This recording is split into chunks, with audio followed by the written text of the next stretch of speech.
श्री राधे राधे। भक्तों, यदि किसी मनुष्य के मन में बहुत पवित्रता के साथ परमार्थ की भावना उत्पन्न हो जाए, पवित्रता का तात्पर्य कि उसमें शुद्ध परमार्थ हो, कोई भी स्वार्थ न हो, अपने सभी स्वार्थों का त्याग करके कोई पवित्र परमार्थ में सच्चाई के साथ, ईमानदारी के साथ अपने को अर्पण करता है, तो उस कार्य में भगवान की इतनी प्रसन्नता होती है कि उसमें भगवान का भी अनुभव होता है, श्री हनुमान जी का भी अनुभव प्राप्त होता है और देवी देवताओं की कृपा का भी अनुभव प्राप्त होता है। और बहुत भाग्यशाली, बहुत महान वो जीव होते हैं जो बिना दिखावे के ऐसा कार्य करना चाहते हैं, बिना किसी स्वार्थ के ऐसा कार्य करना चाहते हैं। तो आप सुन रहे थे चक्र जी की चरितावली। इन्हीं चक्र जी के एक मित्र थे, वो अपने को शिष्य मानते थे। तो मित्रता का व्यवहार तो करते थे चक्र जी, लेकिन वो भक्त जो थे वो चक्र जी के प्रति गुरु भाव और अपने में शिष्य भाव रखते थे। उनका नाम था प्रभुदयाल जी। ये बिहार में चाकुलिया नाम की एक जगह है, छोटी सी जगह है, वहीं के रहने वाले थे। तो इनका मन था, प्रभुदयाल जी झुनझुनवाला इनका नाम था, तो इनका मन था कि चाकुलिया में विशाल स्तर पर मानस चतुर्शती का उत्सव मनाया जाए, अर्थात रामचरितमानस के 400 वर्ष पूरे होने का उत्सव मनाया जाए। तो उन्होंने चक्र जी से निवेदन किया। और भक्तों, ठाकुर जी तो शुद्ध प्रेम देखते हैं ना, रिझत राम स्नेह निशोते, सच्चा प्रेम देखते हैं तो प्रभु प्रसन्न हो जाते हैं। जिसके मन में भगवान का धाम बसा है, तुलसी तब कैसे अजहु जानिए रघुवर नगर बसैया। जो भगवान के धाम में मन से रहते हो, शरीर से नहीं रह पाए प्रारब्ध के कारण, मन से रहते हो प्रभु के धाम में, तो आज भी वे वही धामवासी हैं जो त्रेता युग में द्वापर में थे। तो ये चाकुलिया में बड़े स्तर पर मानस चतुर्शती का उत्सव आयोजित किया था प्रभुदयाल जी झुनझुनवाला ने। उसमें चक्र जी से इन्होंने जब राय ली, आज्ञा ली, अनुमति प्राप्त की और ये कहा कि महाराज, जो उत्सव हम मानस चतुर्शती का करना चाहते हैं उसके आयोजक हनुमंत लाल जी रहेंगे, अर्थात हनुमान जी। हनुमान जी ही आयोजक होंगे, कोई संचालन समिति इसके लिए नहीं बनी थी। सारा प्रचार प्रसार आमंत्रण हनुमंत लाल जी की ओर से था, हनुमान जी की ओर से था। और उस समय के प्रतिष्ठित संत महात्माओं और प्रवचनकर्ताओं को आमंत्रित किया गया था। और चक्र जी ने लिखा था कि मानस चतुर्शती जो महोत्सव है वो बहुत सुंदर विचार है तुम्हारा, अवश्य करो। और इसमें ऊर्जा आनंदमयी माँ को चाकुलिया पधारने की बात पक्की कर लो, उनसे प्रार्थना करके तय कर लो। उन्हीं दिनों आंजनेय की आत्मकथा पुस्तक वो लिख रहे थे चक्र जी। तो हनुमान जी की ओर से जो एक पत्र लिखा गया, एक तुलसीदास जी की ओर से लिखा गया चक्र जी के द्वारा। और दक्षिण भारत में कोयम्बटूर में अखंडानंद जी का वाल्मीकि रामायण का प्रवचन हो रहा था उस समय। तो चक्र जी अखंडानंद जी के पास गए और बोले कि आपको चाकुलिया चलना है। तो अखंडानंद जी ने सुना नहीं था, क्योंकि छोटी जगह थी, प्रसिद्ध नहीं थी चाकुलिया। तो उन्होंने पूछा चक्र जी से कि चाकुलिया कहाँ है। कुछ अपने शिथिल स्वास्थ्य के कारण हिचकिचाहट प्रकट की। तो उनकी हिचकिचाहट और असमंजसता देखकर चक्र जी आवेश के स्वरों में बोले, चाकुलिया भारत में ही है, जमीन के नीचे गड्ढे में है या जंगल में है, पर आपको उसमें चलना अवश्य है। उत्सव मेरे हनुमान दादा कर रहे हैं। बात ये थी भक्तों की, चक्र जी तो अखंडानंद जी के मित्र थे ना, इसलिए इस प्रकार बोले। साधारण कोई नहीं बोल सकता था ऐसे। उनका कहना है था कि चाहे जहां हो, अच्छी जगह हो खराब जगह हो, कहीं भी भगवान को उत्सव है और हनुमान जी वो उत्सव कर रहे हैं, मेरे हनुमान दादा कर रहे हैं, ऐसा बोले, इसलिए आपको चलना है। तो चक्र जी के स्वर की दृढ़ता एवं आत्मीयता देखकर अखंडानंद जी मुस्कुराकर बोले, ठीक है, मैं अवश्य चलूंगा, जहां कहोगे चला चलूंगा। अब बात निश्चित हो गई भक्तों।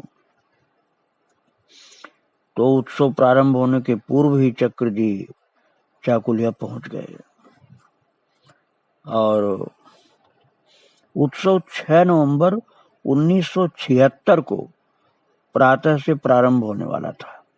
एक दिन पूर्व ही चाकुलिया में चक्र जी पहुंच गए और वहां तो उत्सव की लहर छा गई थी। उसको भव्य बनाने के लिए जोर शोर से भक्त लोग लगे थे। बंधनवार, पताका, तोरण से पूरा नगर सजा दिया गया था। पांडाल का प्रवेश द्वार मंगल कलश अल्पनाओं से सब प्रकार से सुसज्जित। कल्पनाएं तो अच्छी से अच्छी थी, उसी के अनुसार अल्पनाएं भी बनाई गई और खूब केले के खंभे, पुष्पमाला आदि से सुसज्जित किया गया सब। और महाराज जो आयोजक थे प्रभुदयाल जी, उन्होंने पहले ही कह दिया था चक्र जी से कि हनुमान जी की ओर से आयोजन मैं कर रहा हूँ, हनुमान जी सब कुछ है। और चक्र जी भी हनुमान जी को हनुमान दादा कहते थे। और रात भर पुष्प सज्जा से मंच सज्जित हो रहा था कि बड़े बड़े महान लोग आएंगे प्रवचन करने, कथा करने, भगवान के भक्त लोग आएंगे। तो चक्र जी प्रातः 2:45 बजे नित्य नियम की भांति निद्रा त्याग कर पालथी मार करके स्तवन कर रहे थे। अब आप देखिए कैसे भगवान की और भगवान के महान पार्षदों की कृपा होती है ऐसे कार्यक्रम में। तो जहां वो थे वो द्वार बंद था, अंदर थे वो, गवाक्ष खोले थे बस, जिन पर जाली लगी थी। किसी के अंदर आने का प्रश्न ही नहीं था। मच्छरदानी के अंदर ही तखत पर बैठे थे। और महाराज जिस समय वो भगवान का ध्यान कर रहे थे, उसी समय बहुत सावधानी से सुनिए क्या लीला हो रही। चक्र जी भगवान का ध्यान कर रहे हैं और एक स्वर्ण रोमा बाल कपी उनकी गोद में सहसा प्रकट हो गया। अब बताइए, मच्छरदानी के अंदर थे वो और दरवाजा कहीं से भी खुला नहीं, खिड़की खुली नहीं, कमरा उनका बंद था, कोई अंदर आ नहीं सकता था, कोई बंदर का बच्चा भी नहीं आ सकता था, अच्छी तरह से बंद था। और उनकी गोद में ही सोने की जैसे चमक वाला स्वर्ण रोमा बाल कपी उनकी गोद में प्रकट हो गया। और उसने अपने आगमन का आभास कराने के लिए, क्योंकि चक्र जी तो ध्यान में थे तो उनको पता ही नहीं चला कब आके बंदर बैठ गया, और चक्र जी का हाथ पकड़ करके मुख से मंद स्वर में ओम ओम अच्छा हनुमान जी बोल रहे थे महाराज, और गोद में बैठे थे और चक्र जी का हाथ पकड़े थे। और इतना सुखद स्पर्श प्राप्त हुआ चक्र जी को कि चक्र जी के नेत्र खुल गए और अपने दादा हनुमान जी महाराज का बाल स्वरूप देख करके चक्र जी का हृदय आनंद से भर गया, रोमांचित हो गए वो, और क्षण भर में अपने को संभाल करके वे अपना दाहिना हाथ कपीश्वर के श्री चरण पर रख करके धीरे से बोले, दादा आप आ गए हैं, आदेश प्रदान कीजिए। अब सोचिए चक्र जी कितने भाग्यशाली है, हनुमान जी के चरण पर हाथ रखे और कह रहे दादा आप आ गए, आदेश प्रदान करिए। तो मधुर मुस्कान के साथ आंजनेय ने कहा, मैंने अपना उत्सव संभाल लिया है, प्रभु दयाल से कह दो वे निश्चिंत रहें। अब ये उत्सव के पहले ही आकर के गोद में बैठ गए थे हनुमान जी बाल रूप में, और ये कह करके उन्हें स्नेह दृष्टि से देखते हुए और फिर अदृश्य हो गए वो हनुमान जी। और स्नान आदि से निवृत्त होकर के पूजा पाठ करके जैसे ही चक्र जी उठे तो उन्हीं के समीपस्थ तखत पर सोने वाले डॉक्टर स्वामी ने पूछा, आप प्रातः 3 बजे किससे बात कर रहे थे? क्योंकि डॉक्टर स्वामी भी तो संत थे, वो बाहर भजन कर रहे थे, उनको सुनाई पड़ गया कि चक्र जी किसी से बोल रहे हैं। चक्र जी ने कहा था ना, दादा आप आ गए, आदेश प्रदान कीजिए, वो उनको सुनाई पड़ गया था। तो हंस करके चक्र जी ने इस चर्चा को टाल दिया, बिल्कुल नहीं बताया कि मैं किससे बात कर रहा था। किंतु जब 6 बजे प्रातःकाल प्रभु दयाल जी जो आयोजक थे उस मानस चतुर्दशी समारोह के, वो जब चक्र जी का चरण वंदना करने पहुंचे तो चक्र जी हर्ष भरे स्वर में कहने लगे, उत्साह पूर्वक उत्सव आरंभ करो, मेरे अपने दादा ने सारा भार संभाल लिया है। और ये कह करके प्रातःकाल की घटना उन्होंने, जो स्वर्ण रोमा कपिया कर बैठा था और ओम ओम बोले थे महाराज हनुमान जी थे, वो घटना, और ये भी कहा था कि मैंने उत्सव को भार संभाल लिया है। हनुमान जी ने ये भी तो कहा था कि तुम प्रभु दयाल से कह दो कि मैंने अपने उत्सव का भार संभाल लिया है। तो ये सारी बातें उन्होंने प्रभु दयाल से बता दी, और प्रेम के आंसू भरे हुए नयन थे, पुलकित शरीर था। प्रभु दयाल जी भाव विभोर चक्र जी की बात सुन करके, और हृदय में एक बात बार बार आ रही थी कि जब सचमुच ही उस उत्सव के आयोजक हनुमंत लाल हैं तो क्या वे सशरीर पधार कर उत्सव की शोभा बढ़ाने की कृपा करेंगे। ऐसी भावना उनके मन में आई प्रभु दयाल जी के, और उन्होंने चक्र जी से ऐसी प्रार्थना की कि ऐसा क्या हो पाएगा। तो चक्र जी उनका भाव देख करके तेजस्वी स्वर में बोले, तुम्हारी भावना सच्ची है तो हनुमंत लाल जी अवश्य पधारेंगे, किंतु जिसे चाहेंगे वही उनको पहचान पाएगा, देख पाएगा। देख भी लेगा तो पहचान वही पाएगा जिसको भी चाहेंगे पहचानवाना। और प्रभु दयाल जी प्रार्थना किए कि मुझे किंचन पर तो जरूर कृपा हो। और ऐसा बोल करके अपने गुरुदेव चक्र जी के चरणों में मस्तक रख दिया उन्होंने। महाराज उत्सव शंख ध्वनि जय घोष और मंगलाचरण के आनंद के साथ प्रारंभ हुआ। संतों का स्वागत, अभिनंदन। मंच संचालन का दायित्व हनुमान जी की ओर से चक्र जी संभाले,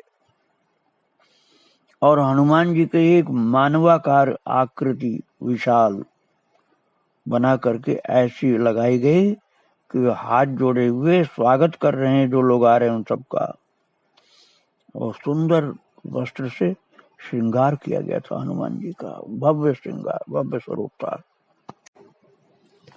एक और पूजा मंडप था, मंत्रोच्चारण की ध्वनि से दिशाएं गूंज रही थी। दूसरी ओर विष्णु यज्ञ का सुरभित धूम उठ रहा था। तीसरी ओर रामचरितमानस के अखंड पाठ का सस्वर मधुर घोष गगन को गूंजा रहा था। और मुख्य कथा प्रवचन मंच पर संतों के समागम का उमड़ता आनंद जन जन को भाव विभोर बना रहा था। मंच पर अनवरत पुष्प वर्षा करते हुए जन समाज जय घोष कर रहा था। मंच पर तथा उत्सव में आए हुए महापुरुषों में बड़े महान महान संत लोग आए थे।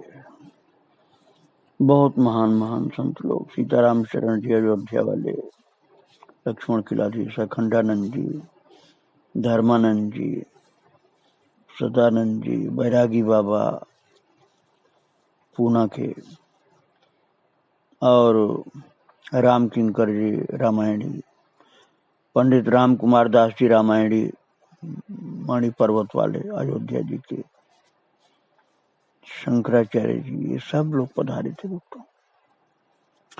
आनंदमयी माता भी उत्सव में आई थी, जो महान सिद्ध। और अखंडानंद जी पूछे कि प्रभुदयाल जी क्या सुनना चाहते, बोलो। तो उन्होंने राधा प्रेम कहा। तो सुनते ही चक्र जी तेजस्वी स्वर में बोले, राधा प्रेम सुनना तो चाहते हो, पर क्या राधा प्रेम सुनने की योग्य तुम्हारी मनस्थिति है? और चक्र जी गुरु जी थे ना, इसलिए बोले ऐसे कि राधा प्रेम सुनना चाहते हो, उसके लायक हो तुम क्या? तो चकचा गए प्रभुदयाल जी। तो अखंडानंद जी बोले कि भाई राधा प्रेम तो विलक्षण है ही, श्री भरत प्रेम जी भी कम नहीं है। तो राधा प्रेम न सुनकर के भरत प्रेम सुनो। तो भरत प्रेम पर संत भक्त लोगों ने, प्रवचनकर्ताओं ने, विद्वानों ने प्रवचन प्रारंभ किया था भक्तों। बहुत सुंदर ढंग से भरत जी के प्रेम का वर्णन किया गया। और संपूर्ण विश्व में श्री रामचरितमानस के रचना काल के 400 वर्ष पूर्ण होने के उपलक्ष्य में ये उत्सव हो रहा था। ये उत्सव था 6 नवंबर 76 से 26 नवंबर 76 तक मनाया गया था उत्सव। इसमें नगर संकीर्तन, सत्संग और रासलीला और रामचरितमानस का पाठ, विष्णु यज्ञ, नाम संकीर्तन, ये सब होता था भक्तों।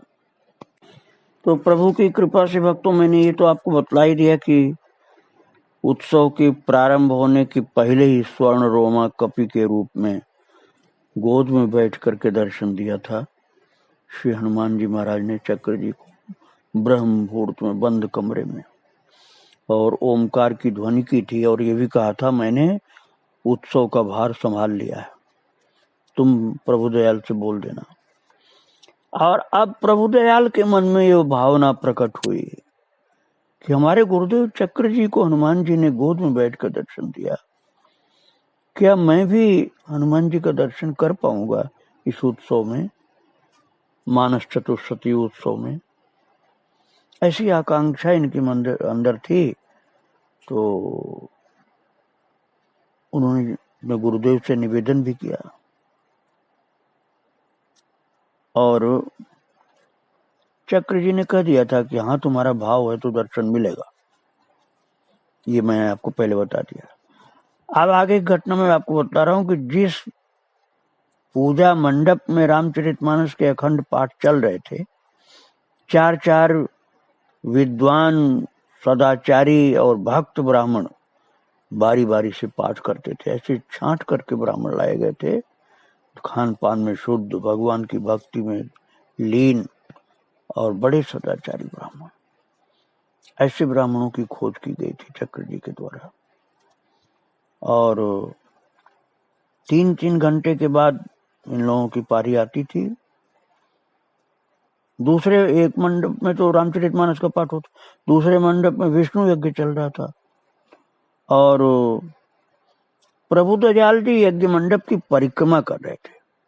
108 परिक्रमा करनी थी उनको। परिक्रमा के बीच में ही उनकी दृष्टि पड़ी मानस पाठ के मंडप में मंच की ओर। तो उन्होंने देखा कि एक साधु जिनका वेश कुछ ऐसा लग रहा है जैसे एक पुस्तक जो चक्र जी की थी, आंजनेय की आत्मकथा, उस पर जो चित्र था हनुमान जी का, उससे मिलता जुलता एक साधु बैठा हुआ वहां मानस पाठ के मंडप में मंच की ओर, और वे नेत्र निमीलित किए हुए बड़े प्रेम से कथा पाठ श्रवण कर रहे थे। और राम नामी चादर ओढ़ रखी थी, जिसमें से उनके कंठ प्रदेश के नीचे का दाहिना स्कंद भाग खुला हुआ दिखाई दे रहा था, जो घने श्वेत रोमों से आच्छादित था। बस इससे वो चौंके प्रभु दयाल जी की साधु के कंधे पर सफेद सफेद रोए भरे पड़े, और रोमों में छिपा होने पर भी उनके अधरों की स्थिति वानराकार कुछ लग रही थी। फिर भी उनको यही लगता था कोई साधु है वो, और कई दिनों से पाठ श्रवण करते थे महाराज। अब उनको ये चिंता हुई प्रभु दयाल जी को, चक्र जी के शिष्य को, कि ये संत हैं तो इनके भोजन का इंतजाम हुआ कि नहीं, पता नहीं इनको भोजन कराया गया कि नहीं कराया गया, भूखे रहेंगे तो बड़ा अपराध हो जाएगा हमसे। तो अपने पुत्र, उनका नाम था राजा, पुत्र को पुकारा, कहा राजा इधर आओ, और समीप आने पर कहा कि मैं परिक्रमा कर रहा हूं और 108 परिक्रमा करनी मुझको, तुम कुछ फल ला करके उन साधु को दो। दिखलाया कि उन साधु को दो, और पुत्र ने 4 सेब ला करके उन्हें अर्पित किए। उन्होंने, प्रभु दयाल जी कहते हैं कि मेरे देखते देखते अपने हाथ में चारों फलों को बड़े प्रेम से लिया, और 5 मिनट में परिक्रमा करके मैं भी उनके चरणों में पहुंचूंगा, ऐसा मेरे मन में भाव आया। तो प्रभु दयाल जी परिक्रमा करते जा रहे थे, देखते जा रहे थे कि परिक्रमा मेरी पूरी होने वाली है, अब मैं इनके चरणों में पहुंचकर दर्शन करूंगा संत जी का। क्योंकि मन में ये हो गया था ना कि कहीं हनुमान जी तो नहीं है। और मंच के समीप तक जब आखिर में पहुंचे तो फलों पर हाथ रखे हुए, एक हाथ नीचे एक हाथ ऊपर फल लिए हुए थे, जो संत के रूप में हनुमान जी थे महाराज वो। और मानस पाठ के मंच पर जब कदम अपने रखते हुए प्रभु दयाल जी पहुंचे कि मैं इनको प्रणाम कर लूं, पहले फिर पूछूंगा कुछ। तो जब प्रणाम करने के लिए झुके वो, तो देखा कि फल सहित वो संत अदृश्य हो गए। अभी तक जो बैठे थे अदृश्य हो गए वो, और जबकि पहले से देखते आ रहे थे बैठे हैं। उनके विषय में जब पूछा गया पाठकर्ताओं से, मानस पाठकर्ताओं से, तो वे लोग बताए कि ये प्रतिदिन आकर बैठते थे, बोलते कुछ नहीं थे। अब तो महाराज निश्चित हो गया कि हनुमान जी थे, 1 सेकंड में अंतर्धान हो गए। अब उनके आंखों से आंसू की धार चल पड़ी, चक्र जी के शिष्य प्रभु दयाल जी के नेत्रों से हृदय अभिभूत हो गया। आकुल व्याकुल होकर उसी समय उत्सव का स्थल जो था उसका कोना कोना छान मारा कि कहीं वो बैठे तो नहीं है संत जी, लेकिन वो कहाँ थे। अब चक्र जी से जाकर के रोते हुए प्रार्थना किया कि इस प्रकार से एक साधु के रूप में आते थे, बैठते थे, और जब मैं उनके पास जाकर उनसे कुछ पूछना चाहा तो अंतर्धान हो गए। सशरीर पधारे, पर पहचान कराएं तभी तो पहचान में आवे, सोई जाने यही देव जनाई। चक्र जी ने कहा तुम्हारी अभिलाषा पूर्ण हो गई ना, तुम हनुमान जी का दर्शन करना चाहते थे, दर्शन मिल गया, अब तुमसे वो बात नहीं करना चाहते थे, इसलिए अंतर्धान हो गए। मुझसे तो बात भी किया था, तुमको दर्शन दे दिया, दर्शन तो चाहिए था, दर्शन हो गया। दर्शन देने की कृपा पर प्रभु दयाल के नेत्र भर आए, जल आंखों में आंसू, आत्मविस्मृत से हो गए, गुरु के चरणों में पड़ गए वो, और कहने लगे मुझ बालक पर गुरु की करुणा ने, उनकी अहेतुकी वत्सलता ने सब कुछ सुलभ बना दिया। मेरा क्या बस था कि हनुमान जी के दर्शन कर सकता था। इतना सुंदर ढंग से उत्सव संपन्न हुआ और श्री हनुमान जी भी आशीर्वाद देकर दर्शन देकर गए। तो भक्तों, ये देवी देवताओं की, हनुमान जी की, स्वयं परमात्मा भगवान श्री कृष्ण, भगवान श्री राम की ये प्रकृति, एक स्वभाव उनका। आज कलयुग में भी वो कृपा करके दर्शन देते हैं। जब भगवान ही दर्शन दे देते हैं भक्तों को, तो फिर ये शंका का स्थान ही नहीं रहता कि ऋषि मुनि दर्शन नहीं देंगे। कलयुग में सनकादि जी दर्शन नहीं देंगे, ऋषि मुनि दर्शन नहीं देंगे। अरे सबसे बड़े तो ठाकुर जी हैं, वही दर्शन दे देते हैं, तो ऋषि मुनि क्यों नहीं दर्शन देंगे? सब दर्शन देते हैं, आपके अंदर प्रेम उत्पन्न होना चाहिए बस। बड़े अलौकिक अनुभव बहुत भक्तों को हुए थे उस उत्सव में। मैंने तो 2 लोगों की बात बताई, लेकिन अनुभव तो बहुत लोगों को हुए थे। तो आप इस प्रेम से ऐसे उत्सव करें, कुछ उसमें छल कपट दिखावा बनावट न हो, तो दैव अनुभव प्राप्त होते हैं। चक्र जी के और चरित्रों को फिर मैं सुनाऊंगा। आज यही विराम दे रहा हूं, उनको प्रणाम करके। श्री राधे राधे, जय श्री राधे।